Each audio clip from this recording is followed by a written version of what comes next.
और लोकसभा के सांसद और पुणे शहर के पूर्व पुलिस आयुक्त महोदय, वो पुणे में रहें चाहे बाहर रहें, जो बात कही गई है कि जहाँ रहेगा अपनी रोशनी फैलाएगा, किसी चिराग का अपना मकान नहीं होता, तो वो जहाँ रहता है वहीं पर अपनी रोशनी फैलाता है। वो पुणे में रहें या पुणे के बाहर रहें। डॉक्टर सत्यपाल सिंह सर, आपको सुनना हम सब के लिए एक सुखद अनुभूति की तरह होता है।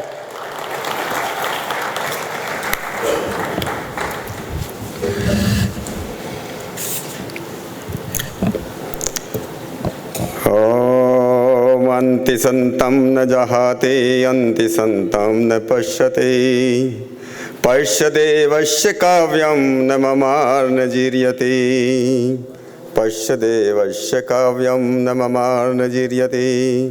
ओम शांति शांति शांति। सगळ्यांना माझा नमस्कार।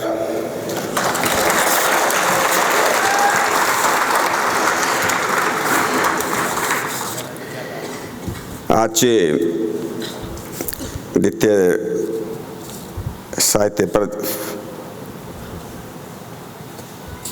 के शुभ अवसर पर आज के कार्यक्रम के मुख्य अतिथि और देवभूमि उत्तराखंड के यशस्वी पूर्व मुख्यमंत्री, महाराष्ट्र राज्य के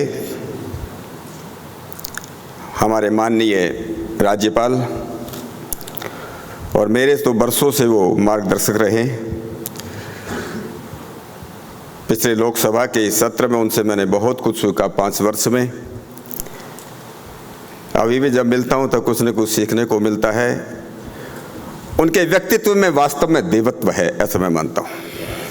और ये महाराष्ट्र राज्य का बड़ा सौभाग्य है कि ऐसे गवर्नर, ऐसे राज्यपाल इस राज्य को मिले हैं। आज के दूसरे हमारे अतिथि श्री विशाल भारद्वाज जी, यहाँ के आपके जो Saurabh Rao ji, commissioner of sugar, यहाँ के कलेक्टर श्री नवल किशोर राम जी, श्री मनोज ठाकुर जी और श्री रविंद्र पाल जी, जो दोनों जिन लोगों ने ये दक्षिणी आदाब द्वारा ये आयोजित किया है। बहुत ही सफल आयोजन उनका पिछली बार भी रहा, इस बार भी उनका भी मैं बहुत बहुत अभिनंदन करता हूँ। मेरे सामने बैठे हुए सभी आदरणीय भद्रपुरुषों, माताओं, बहनों और साहित्य प्रेम और कला से प्रेम करने वाले लोगों, हमारे सारे पत्रकार बंधु, हमारी संस्कृति में ऐसा माना गया और संस्कृति का जो मूल हमारे देश में लाखों करोड़ों वर्षों से माना गया कि वेद इस देश की संस्कृति का मूल है। केवल देश की संस्कृति का नहीं, देखिए संस्कृति को लोग अंग्रेजी में कल्चर बोलते हैं। संस्कृति का कोई ट्रांसलेशन नहीं है। कल्चर जो शब्द है वो कल्ट से आया, अलग अलग मत संप्रदाय के लोग से अलग अलग हो सकता है, विभिन्न हो सकता है। इसे लोग बोलते हैं कि दुनिया में बहुत कल्चर्स हैं, लेकिन भारतीय संस्कृति ये ने माना, हमारे ऋषियों ने माना, संस्कृति तो केवल एक ही होती है जो व्यक्ति को संस्कृत बना सके, व्यक्ति को संस्कार दे सके, जीवन का निर्माण कर सके, वही संस्कृति है और वो सारी दुनिया में केवल एक ही हो सकती है। और इसलिए हमारे ऋषियों ने कहा, सा प्रथमः संस्कृति विश्ववारा, सारी दुनिया के अंदर एक ही संस्कृति थी, ये ऋषियों की और वेदों की संस्कृति थी। और उस वैदिक संस्कृति में जिस मंत्र से मैंने शुरुआत की, उसमें कहा गया दुनिया का सबसे पहला काव्य है, सबसे पहला लिटरेचर अगर कुछ है वो वेद का है, जो न कभी पुराना पड़ता है और न कभी खत्म होता है, वो नित्य है। और इसलिए अगर जीवन को बनाना है और जीवन को बनाने के लिए, जीवन में संस्कृति पैदा करने के लिए, संस्कार पैदा करने के लिए साहित्य की, कला की, अलग अलग साहित्य की बहुत बड़ी महत्ता है। मैं जहाँ मोनिका सिंह का अभिनंदन करता हूँ, वो सुंदर पुस्तकें उन्होंने लिखी, गज़ल की पुस्तकें लिखी। निश्चित रूप से उनसे बहुत लोग प्रेरणा, जो नए लोग होंगे कि हमसे अच्छा लिखें। मेरे मन में केवल एक बात थी कि हमारे देश का साहित्य कैसा हो, हमारे देश की कला कैसी हो, हमारे देश का संगीत कैसा हो। बहुत लोग यहाँ पर 3 दिन रहेंगे, बहुत लोग यहाँ पर बैठे होंगे। मैं कई बार ऐसा मानता हूँ, मैं पूना का भी अनुभव बताऊँ, मुंबई का भी, और दूसरे बड़े शहरों का जब हम करते हैं, आज हमारे देश के अंदर, हमारे बच्चों के अंदर जो साहित्य है उसकी कमी हो गई है। और साहित्य की कमी ये है, उसका सबसे बड़ा उदाहरण ये है, आज दुनिया के अंदर चाहे मुंबई शहर हो या पूना शहर हो, उसमें अगर मर्डर जो हैं, जितने मर्डर हैं, जितनी हत्याएं होती हैं, उससे लगभग 6 गुनी आत्महत्याएं होती हैं। हमारे देश का जो साहित्य है, हमारे देश की जो शिक्षा है, वो हमारे बच्चों को ये नहीं सिखा पाए कि जीवन की बड़ी कीमत है, इस मानव जीवन की कोई कीमत है, ये हम सिखा नहीं पाए हैं।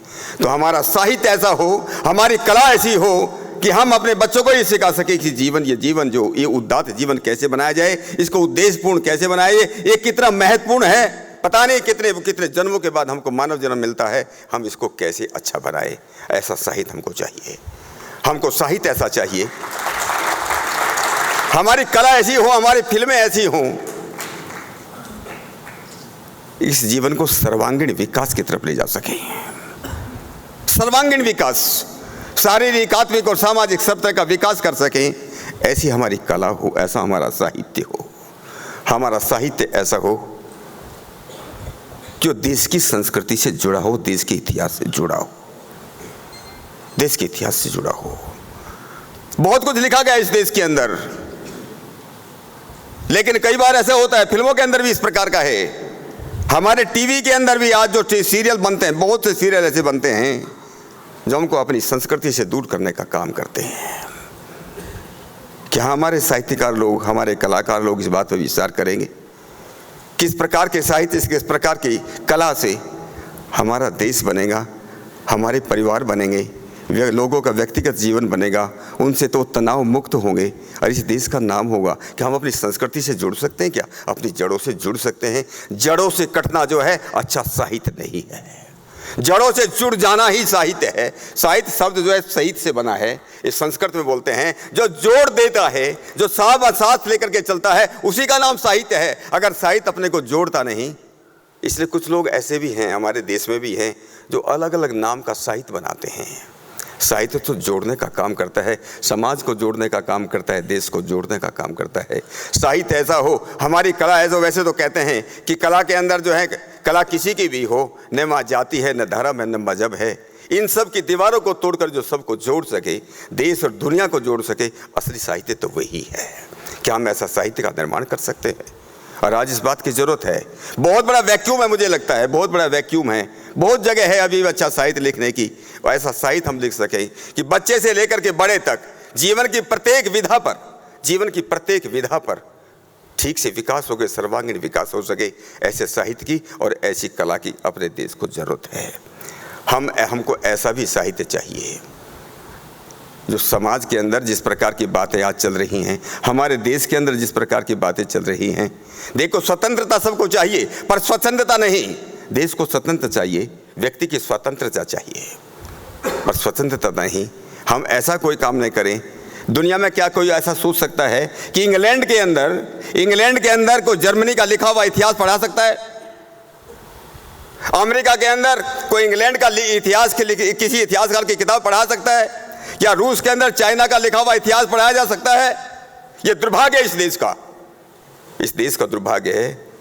यहाँ इतिहास उन लोगों को पढ़ाया जाता है जो विदेशी लोग हैं। इससे बड़ा दुर्भाग्य क्या होगा इस देश का? हम अपने ऊपर गर्व करना सीखें, अपनी मौलिकता दिखाएं। ऐसा ही इतिहास हो, ऐसा ही साहित्य हो, ऐसा ही हमारी कला हो कि हम अपनी मिट्टी पर गर्व कर सकें। जिंदगी बने हमारी ऐसी, खुशबू फैले चंदन जैसी। मैं ज़्यादा नहीं बोलता हुआ, आज के जो आयोजक हैं श्री रंजपाल सिंह अजय ठाकुर जी और आप सभी लोगों का बहुत बहुत आभार व्यक्त करता हुआ, सबका अभिनंदन करता हुआ अपनी बात को विराम देता हूँ। धन्यवाद, नमस्कार।